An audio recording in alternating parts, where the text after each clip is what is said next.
आपका स्वागत है हमारी YouTube चैनल जोगी टॉक्स पर। हमारी चैनल पर श्री हित प्रेमानंद महाराज जी के ज्ञान प्रवचन के कुछ अंश प्रस्तुत करते हैं। अगर आपको हमारा वीडियो पसंद है तो कृपया हमारी वीडियो को लाइक करें, शेयर करें और हमारी चैनल को अवश्य सब्सक्राइब करें। इस वीडियो में किसी ने श्री हित प्रेमानंद जी महाराज से पूछा है कि विद्यार्थी के लिए भजन का स्वरूप क्या है? क्या केवल माला करना ही भजन है? पूज्य गुरुदेव जी ने इस प्रश्न का क्या उत्तर दिया, आइए जानते हैं।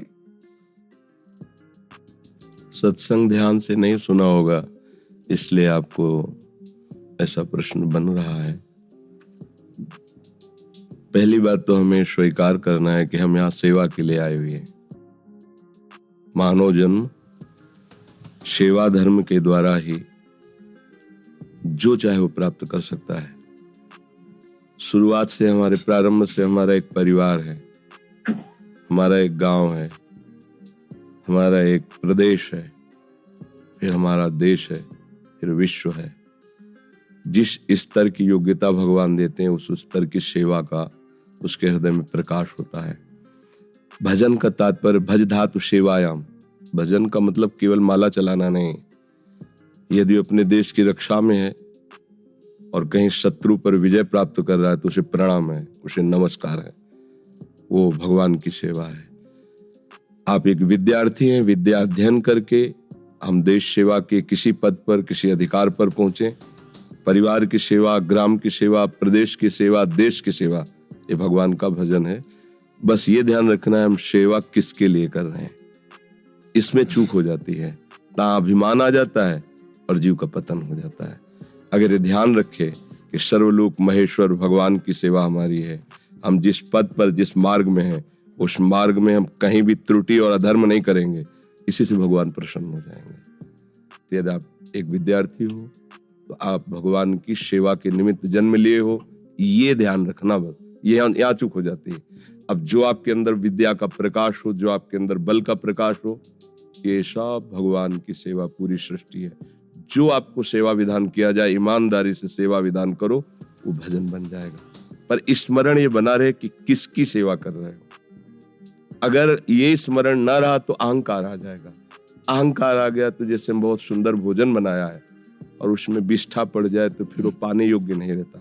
ऐसे अगर अहंकार आ जाए कि मैंने किया तो व्यर्थ हो जाता है, वो भागवतिक नहीं रहता।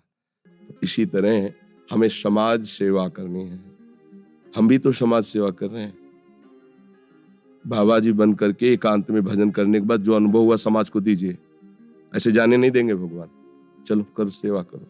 सेवा धर्म सबसे महान है और सबको सेवा धर्म से ही भगवत प्राप्ति होती है।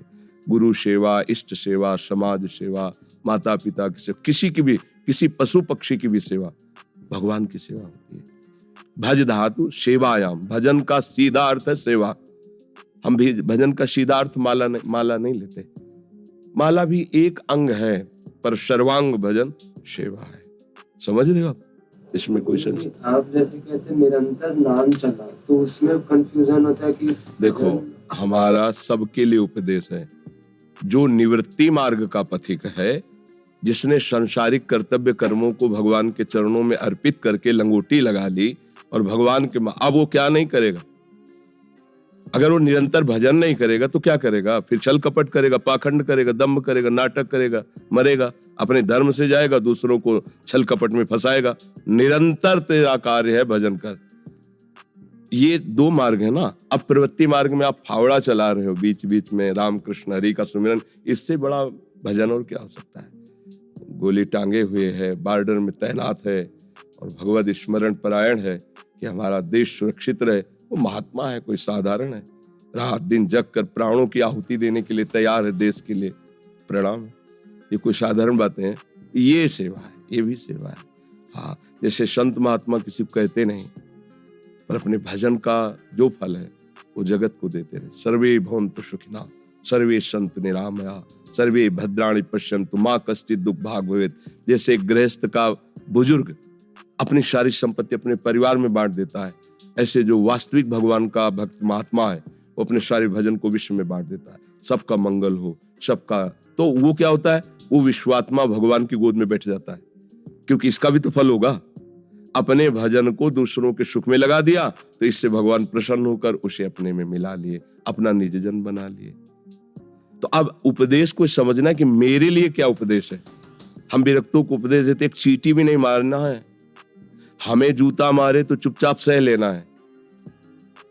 लेकिन एक जो देश सेवा में रक्षा में लगा उसको थोड़ी कहेंगे, उसको कहेंगे कि अगर तुम्हारी नजर में आ रहा है कि ये गलत करेगा तो जो आपको आदेश सरकारी कानून के अनुसार वैसा बर्ताव कर दो। अलग अलग सेवा का सत्संग सुनने में भी विवेक की जरूरत है कि मेरे लिए क्या आदेश हो रहा है। हम तो सार्वजनिक फेंक रहे हैं, जो जिस मार्ग का पथिक है, जो जहां है उसको सबको प्राप्त हो और सब अपने अनुसार चले, तो उसको जानकारी कर लें मेरे लिए क्या आदेश है। विद्या अध्ययन करते हुए माता पिता को भगवान का भाव रखते हुए सेवन करो, और जितनी आप में बल बुद्धि है संसार के प्रत्येक प्राणी में वही बैठा हुआ है। इस भावना से सेवा करो, अच्छा हो जाएगा, मंगल हो जाएगा। पर सेवा धर्म में ये देखना है जहां जैसी आवश्यकता है वहां वैसे करना है। मान लो कोई दुराचारी है, नीच आचरण करने वाला कुछ ऐसा दिखाई दे रहा है, हमें बल बुद्धि है तो हम अपनी रक्षा की बात नहीं सोचेंगे। हम देख रहे हैं कि वो असमर्थ के साथ अपना बल प्रयोग कर रहा है तो हम उसके बीच में आड़े तो भगवान हमारी रक्षा करेंगे, ये भगवान की पूजा हो जाएगी। हर बात देखनी, विरक्त वेश में है वो हमें गाली दे मारे हमें सहना पड़ेगा। अलग अलग मार्ग का नियम है। अगर आप हमें मारेंगे भी पीटेंगे भी तो आंख मूंद लेंगे और अपने प्रभु की तरफ चिंतन करेंगे कि नाथ हम तो आपके समर्पित हैं, क्योंकि संन्यास का मतलब होता है हमने दंड देना त्याग कर दिया। किसी को दंड नहीं देंगे, न वाणी से, न शरीर से, न मन से भी। अलग अलग मार्ग का पथ है, लेकिन कहीं कहीं दंड ही पूजा होती है। अगर हम मौन हो गए तो दूसरा खड़ा हो जाएगा उसको दंड देने के लिए, पक्का। क्योंकि हम अगर अपने नियम से चल रहे हैं तो दूसरे के हृदय में वही नियम जाकर जागृत होगा और जो हमें दंड दे रहा उसको दंड दे देगा, पक्का। पर अलग अलग का सिद्धांत है, इसलिए बहुत शास्त्र भरा पड़ा है। तो इसलिए गुरुजनों के पास बैठकर हर प्रश्न का उत्तर समझ लेना चाहिए। आपको समझ में आ गया? आशा है कि आपको भी इस वीडियो से कुछ नया सीखने को मिला होगा। अगर आपको हमारा यह वीडियो पसंद है तो लाइक करें, शेयर करें, कमेंट करें और हमारी चैनल को अवश्य सब्सक्राइब करें। जय श्री कृष्णा, राधे राधे।